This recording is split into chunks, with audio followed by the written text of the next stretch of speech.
Hello viewers, welcome to career booster academy. আগামী অর্থ বছরে সরকারি চাকরিজীবীদের জন্য থাকছে না নবম পে স্কেল, মহার্ঘ ভাতা দেওয়ার সম্ভাবনাও ক্ষীণ, শুধুমাত্র অব্যাহত থাকছে ৫% বিশেষ প্রণোদনা। বিস্তারিত জানতে হলে সম্পূর্ণ ভিডিওটি দেখুন। বৃহস্পতিবার জাতীয় সংসদে ২০২৪-২৫ অর্থবছরের জন্য বাজেট প্রস্তাব উপস্থাপন করেন অর্থমন্ত্রী আবুল হাসান মাহমুদ আলী। এটি স্বাধীন বাংলাদেশের ৫৩তম বাজেট এবং প্রধানমন্ত্রী শেখ হাসিনার নেতৃত্বাধীন সরকারের টানা চতুর্থ মেয়াদের ও অর্থমন্ত্রী আবুল হাসান মাহমুদ আলীর প্রথম বাজেট। মোট ৭,৯৭,০০০ কোটি টাকার এই বাজেট প্রস্তাবের মধ্যে পরিচালন বাবদি ব্যয় ধরা হয়েছে ৫,৬,৯৭১ কোটি টাকা। এর মধ্যে সরকারি কর্মকর্তা কর্মচারীদের বেতন ভাতা বাবদ ব্যয় ধরা হয়েছে ৮১,৫৮০ কোটি টাকা। চলতি ২০২৩-২৪ অর্থবছরের মূল বাজেটে সরকারি চাকরিজীবীদের বেতন ভাতায় বরাদ্দ ছিল ৮০,৪৬৩ কোটি টাকা। তবে সংশোধিত বাজেটে যা কমে ৭৭,৪৮৯ কোটি টাকা দাঁড়ায়। ২০২২-২৩ অর্থবছরে সরকারি চাকরিজীবীদের বেতন ভাতায় প্রকৃত ব্যয় হয় ৬৩,৮৫১ কোটি টাকা।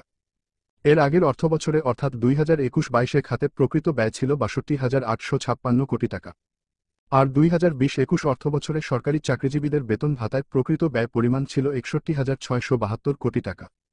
বিগত অর্থ বছরগুলোর সরকারি চাকরিজীবীদের বেতন ভাতাদির মোট বরাদ্দের পরিমাণের সাথে আগামী অর্থবছর অর্থাৎ ২০২৪-২৫ অর্থ বছরের সরকারি চাকরিজীবীদের বেতন ভাতাদির মোট বরাদ্দের সাথে তুলনা করলে সহজেই অনুমেয় যে আগামী অর্থবছরে সরকারি চাকরিজীবীদের জন্য থাকছে না নবম পে স্কেল অথবা কোন রকম মহার্ঘ ভাতা।